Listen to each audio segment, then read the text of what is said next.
Hey everybody, this is Steve from the Wellness Square. Great to see you today.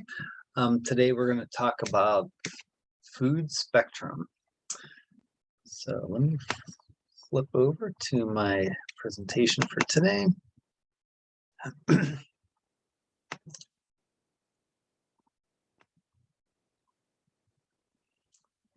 All right.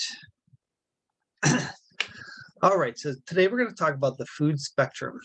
So when we're talking about the food spectrum, we are going to be talking about different food groups and that there's really a spectrum of food within each one of these groups that could really benefit your health and or not benefit your health in the same group.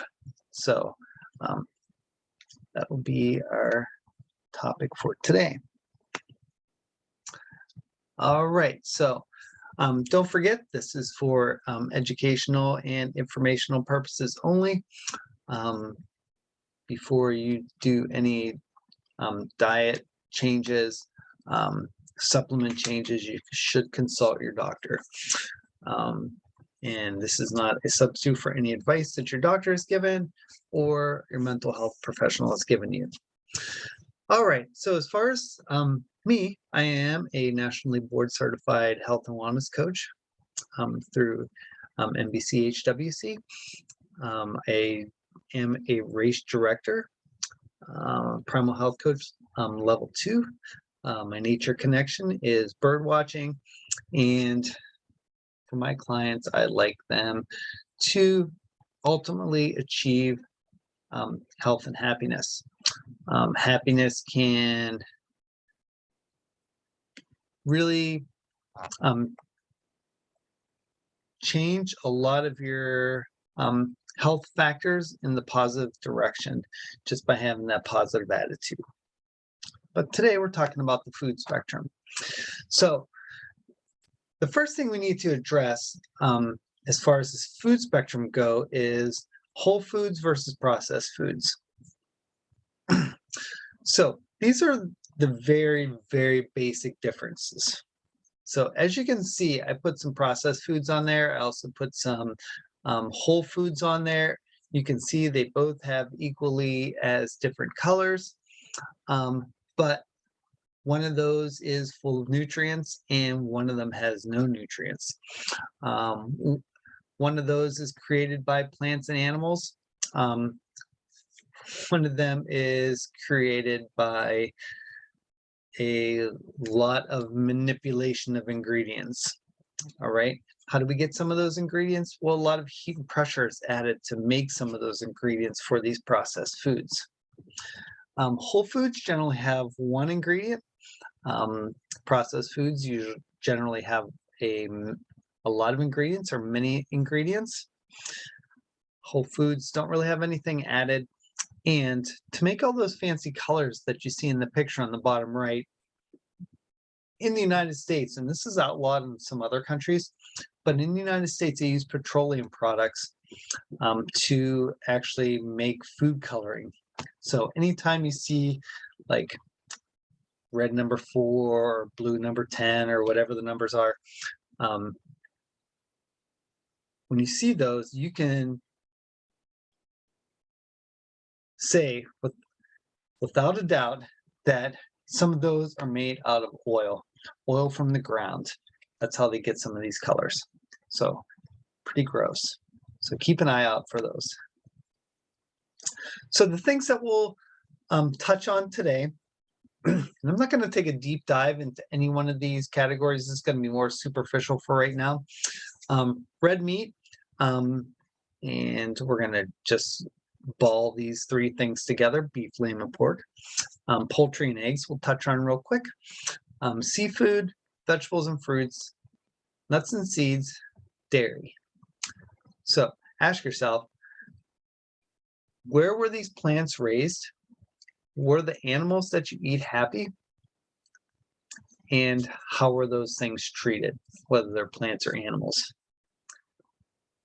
So I know those are weird questions to ask yourself, whether your food is treated well, but does make a big difference as far as the nutrient value of some of these items.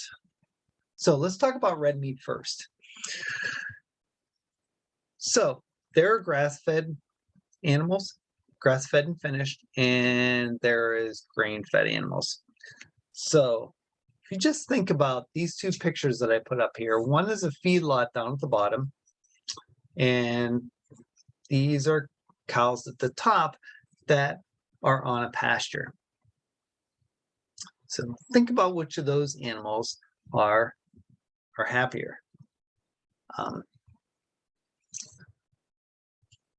At the bottom, you can see that those animals are basically fighting for food. All right. So think about yourselves. Are you stressed out when you're fighting? Do you feel optimally when you have to fight for things? Probably not, right? So these animals are not optimal animals. All right. These ones up the top are happy. They're eating what they're supposed to. So they're eating,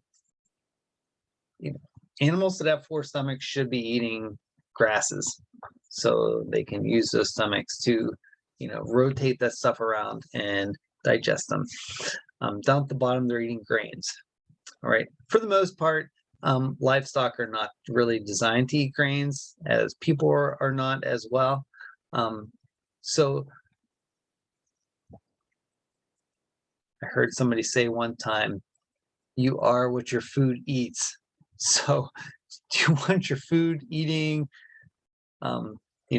crappy food out of a trough, or do you want them to be eating the stuff that they're designed to eat? So a couple other delineations for red meat is organic. So down at the bottom could be modified to make those animals organic by having them eat grains that are organic. All right. So there are some farmers that'll actually, I have on this slide grass-fed and finished. So that's like 100% grass-fed. It's basically the same thing. But sometimes they finish them with grains to fatten them up. All right. I remember going to a bison farmer one time, and I asked a worker there if they're grass-fed and finished, and they said, well, they're grass-fed, but they like to give them grains for the last 2 months to fatten them up before the animals are sold.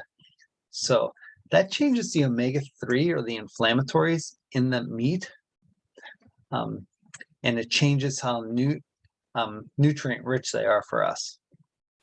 All right. CAFO is concentrated animal feedlot operations, which is what you see in the bottom. So in my mind, the ones at the top are animals, and at the bottom, they're pretty much just commodities, a commodity crop. So I can't imagine these animals are happy. All right, so what's the difference? So grass-fed, they eat a natural diet. They're organic, then they're not going to have any antibiotics or hormones. They're free to roam the fields. And you can see this little cow, he's pretty happy. He's prancing around out on the pasture. And generally feedlot animals are 1.5 years to 2 years before they reach maturity, because it takes them a while to get to the size that they need to, eating what they're supposed to eat. Feedlot animals, on the other hand, 90% of the food that they eat is corn, 10% others. And when I say others,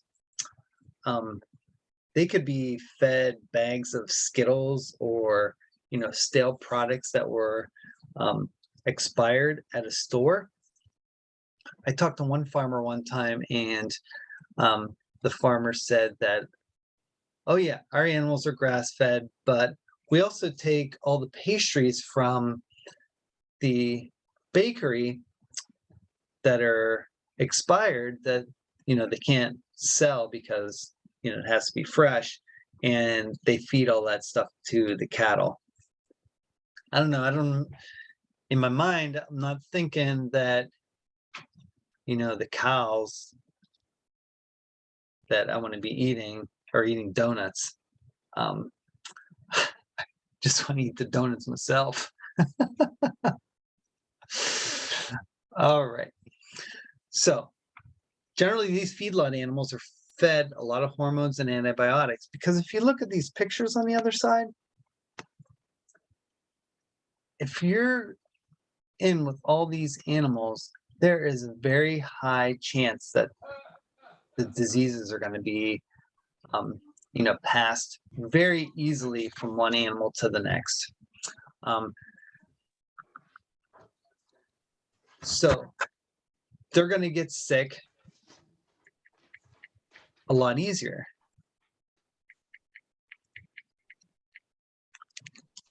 All right, so they're going to need antibiotics in order for, and these animals generally only grow and live for 1 year before they're sent to the butcher house. So they have to speed up the maturity of these animals, and then they're usually sent to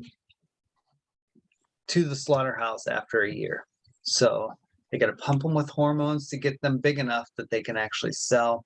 They need to use antibiotics because they're not getting the antioxidants from all the plants that they would eat in the field. All right. And like I said before, I feel like feedlot animals are just a commodity. So if you don't see grass-fed or or organic on that, then you're probably getting these animals over here. So, and the animals over here are going to be the animals used in all fast food restaurants, every single one, and most other restaurants, unless it says 100% grass-fed. All right, poultry and eggs is the next thing. So same thing here. I want you to ask the question that that I posed earlier is, are these animals living a healthy, vibrant, happy life? All right. Because like I said, when you're stressed, you don't feel good. And same thing with animals. When they're stressed, then, some hunters have told me that if a deer took a long time to die, then the meat doesn't taste as good as it does than if it's killed instantly. So imagine how stressed the chickens are at the top compared to that chicken down at the bottom. All right. The chicken down the bottom is pasture raised, because he's not, I don't even see his cage in there. All right. So he's able to eat any bugs that are on the ground. Chickens are good to, for, tick control. The ones up at the top are pretty much getting grains,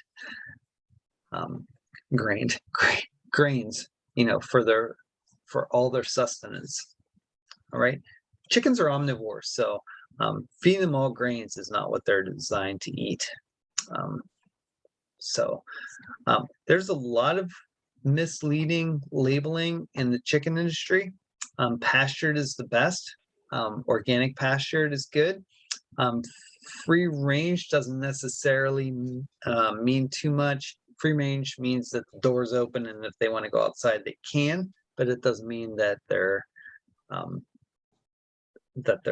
able to do whatever they want to do. And then CAFO chickens is pretty much what you see up top, that consolidated animal feedlot operations.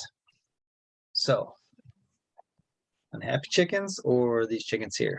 Some of these chickens can't even walk because they're so pumped full of hormones and stuff.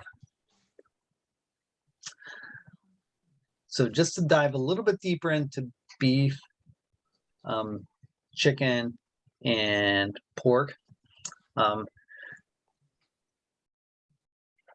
omega-3 to omega-6 ratio has been seen in some of these animals to be different.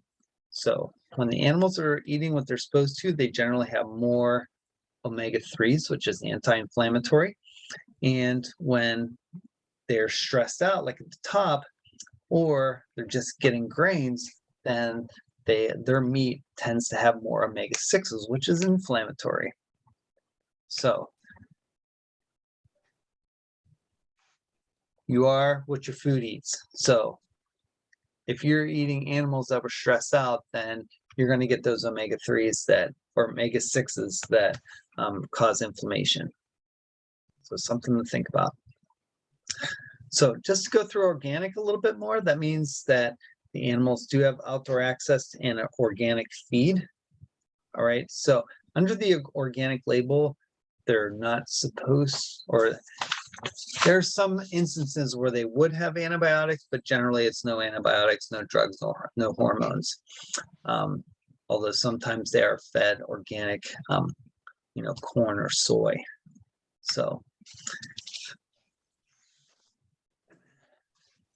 that is that for chickens and eggs.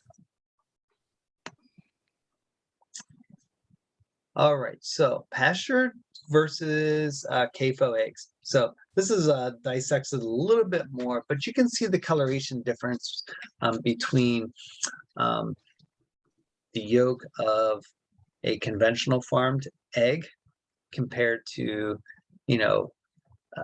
a chicken that's in somebody's garden.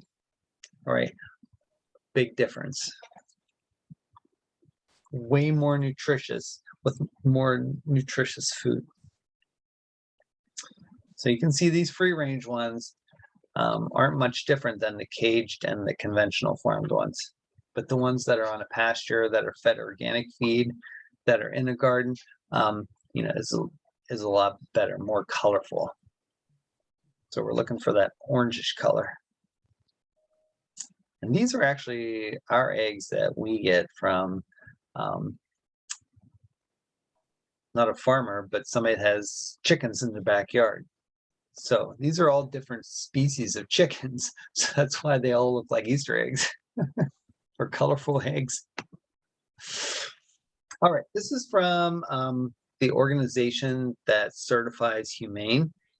All right, so thinking about that question that I posed at the beginning, are your animals happy?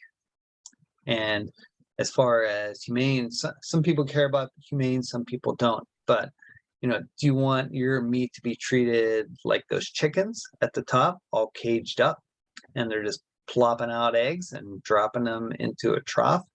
Or, the chickens that are up on the left? Same thing with cows as well. Cows that are in cages being connected to machines all the time, or ones that are in the pasture. Look at this poor pig down the bottom. You can see the pig doesn't even have anywhere to move. Can't go outside. And look at the pigs on the left. Happy little pigs, a lot of little pigs. All right. So, sometimes some of the stuff comes down to what you want to support, what you don't want to support. All right, so seafood is the next thing. So seafood's a little bit different because a lot of times, it's not handled by humans until it's caught. And in the fish industry, things are constantly changing. So there's a website called seafoodwatch.org, which is run by the Manta Ray Bay Aquarium. And I'm going to show you a pamphlet that you can actually download from them to get, oops. Let me see, hold on one second. All right, let me share my screen. There we go. So these gives you your different choices. I'm not going to go through all of these, but these are your best choices as far as how they're caught and how nutrient rich they are. Some good alternatives and the ones that you definitely should avoid. So they pretty much hit a lot of the fish that you would find in the store. They do have this little printout that you can take with you to the store to make sure that if you care about nutrient fish that was farmed responsibly, that are well managed.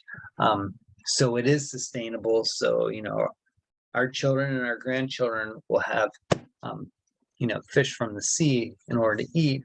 Then here's some recommendations from the Monterey Bay Aquarium. So they also have, I think this is the national one, but they have one just for like the Northeast, for the South, for West Coast. So for all the different areas that you might live. All right, back to our regular scheduled programming. So here's a couple symbols to look for if you don't want to take your little list. So certified sustainable seafood and farmed responsibly. So here's a couple logos to look for if you want to make sure that you have some fish that has been raised well or free. All right, let's move to fruits and vegetables next. So there's a wide spectrum of fruits and vegetables. Obviously, local organic is going to have the lowest carbon footprint. It's going to probably be the most nutrient dense because it hasn't been sitting around for months. It can be from a CSA, could, you know, just be from a local farmer. The second best is local conventional. You know, if you go to a farmer's market, you can ask them if they sprayed pesticides on them. I mean, that's what they're there to promote their products, so they should be upfront with you. And they've been pretty much upfront with me when I've seen them in you know, in a farm market. The next one on the list is organic remote. So organic is without pesticides or hormones. Oh, one thing I forgot to mention about local conventional, sometimes they are organic, but that organic stamp, a seal of approval, is can be expensive for a local farmer, so they don't always have that. So it's good to ask them what if they use pesticides on their fruits and vegetables. So the next one is conventional remote with skin that is inedible or easy to wash. All right, and then the one that's not as good is conventional remote with edible or hard to wash surfaces. So let me show you what you need to look for those. So this website called EWG publishes every year, and it's just ewg.org, a list called the Dirty Dozen. All right, so these are the 12 fruits and vegetables that contain the most pesticides if you buy them conventionally. All right, strawberries are always usually number one on the list, or at least the last 4 or 5 years. They're very thin skin, and I guess they spray them a lot as well. So of these things that on the Dirty Dozen list, these are ones that I would not really negotiate as far as whether I buy them organic or not, because like I said in the previous slide, they all have thin skin. So anything they spray on these things will very readily go into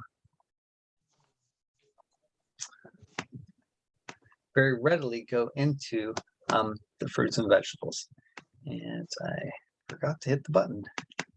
There we go. That's better. So here's the EWG Dirty Dozen list. And again, if you buy these locally, you know, ask the farmer, you know, did you use pesticides or herbicides when you were growing these vegetables? All right, so you don't have to write it down. They actually make a little card that you can put in your purse or your wallet to take with you to the store if you can't remember those things. But generally, people buy certain things, and you know, these are the ones that are definitely ones that you want to buy organic. All right, and then let's go to the next list, which is The Clean 15. All right, so the Clean 15 are 15 fruits and vegetables that you really do not need to buy organic, because they either, onions grow underground, so they're less susceptible to, having pesticides or herbicides on them. A lot of these other things have very thick skins, like avocados and pineapples. Sweet corn is also wrapped in a very thick layer of protection. Sweet peas frozen for some reason. Then your cruciferous vegetables like broccoli and cauliflower. I just think they have a natural insecticide on them, and animals don't really bother with those two. Same with cabbage, that fits in the same group. So don't really need to be sprayed. Asparagus, some of you may have experienced with asparagus, but I really don't think that that's one that that gets fussed with insects very much. All right, cantaloupes, honeydew are all pretty much thick-skinned, so that's hard for it to get through. Hard for the pesticides to get through. All right.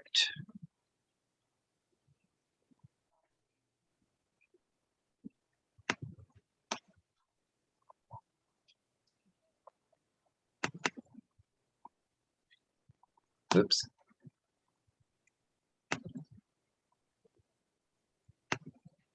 All right, let's get back to, all right.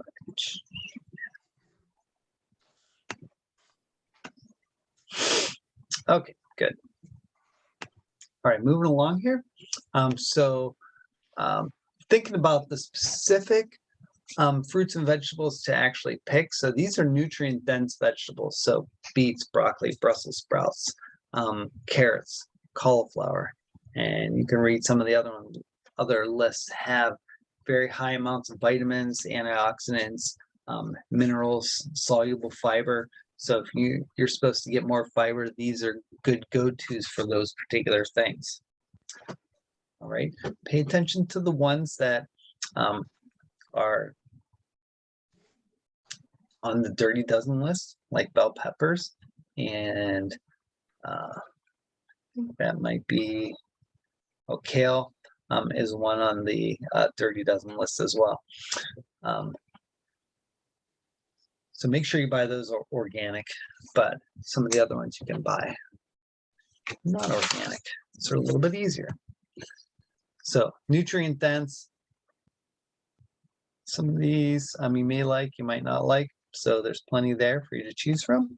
And look how colorful they are. Just as colorful as those donuts that were in the first slide. All right, nuts and seeds are the next thing. So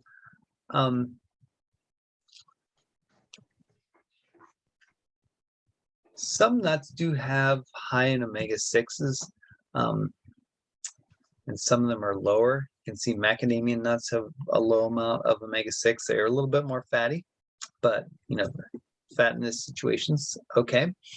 A moderate amount of omega-6s, almonds, pistachios, cashews, and hazelnuts, and then walnuts and pecans have a high amount of omega-6s. So these are things that you definitely only want to have in moderation. So just a few of those. You don't want to be having your whole meal with nuts and seeds. If you think about what a seed is, so a seed is something that you put in the ground and it can grow into that plant. So the plant is not really interested in you eating that seed, because if you eat the seed, then it cannot reproduce. So it does have some chemicals in the seeds and in the nuts that can help inhibit digestion. So as long as you don't have a lot of these things, usually most people are fine with those. But just keep that in mind. Some people do have some problems with nuts and seeds, but it's because these things really don't want you to eat them because they want to propagate themselves. So that's always an in moderation food. Handful a day is probably fine. All right, so fruit is next. So there's definitely a spectrum for fruit. You want to try to concentrate on the fruit that has a little bit less sugar and a little bit more antioxidants. All the berries are very high in antioxidants. All right, they help gather up free radicals that are in your bloodstream that can cause damage. All right, prunes, peaches, and apricots have a little bit more sugar in them, but they do have a good amount of antioxidants in them. So moving down to the next one, so these have a good amount of antioxidants and just a moderate amount of sugar. So bananas can go either way because the more ripe they are, the more sugar they are. So if it tastes super sugary, you can pretty much say it's super sugary. So these have a moderate amount of antioxidants and a moderate amount of sugar. Although pomegranates, even though they have moderate amount of sugar, they are actually really rich in antioxidants. And then the next category is the ones that are very high in sugar. So these are all the melons. Those things that taste super sweet generally are super sweet. So a little less antioxidants than the ones that are high in antioxidants, but they're definitely high in sugar.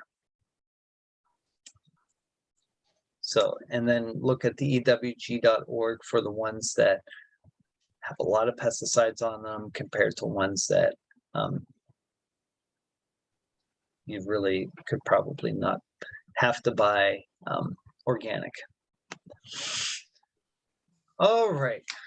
So dairy is always the one that's kind of the sticking point. Dairy is a good source of fat and protein if you're able to digest it. A lot of people are not able to do that.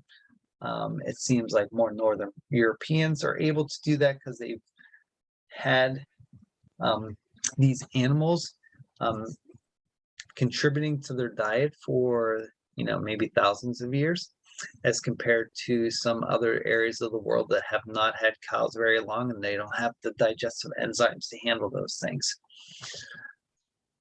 So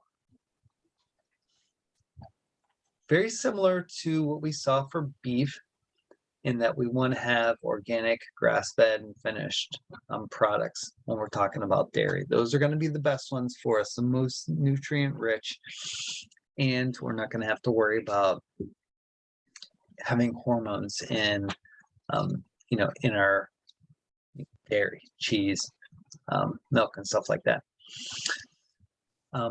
Organic is always the best. Full fat is always better than skimming off all the fat, because what they do when they take off all the fat is that they leave all the sugar. So when you buy skim milk, they leave all the sugar and all the fat's gone. So that just makes you hungrier and want more and consume more calories. If you're sensitive to dairy, which I believe almost a huge part of our population is, some people are able to digest A2 casein. So generally, the casein is the protein in milk. A1 casein is in most our black and white cows. They have A1 casein, A2 casein. A lot of Jersey cows, which I believe are from Switzerland, in that area, they have A2 casein. Goats and sheep also have A2 casein as well. So If you're a little bit sensitive to dairy, going with the goat or the sheep or A2 casein cows might be a good bet for you. So raw and fermented is the best. Full fat is the best.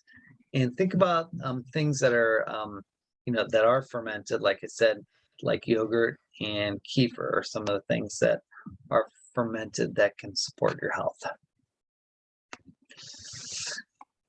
All right. So, like I said, I'm the Wellness Warrior. This has been the food spectrum. So I dabbled into those a little bit. If you have more questions, you can email me at steve@wellnesswarrior.coach. And you can find me at www.wellnesswarrior.coach. All right. Please let me know if you have any questions, and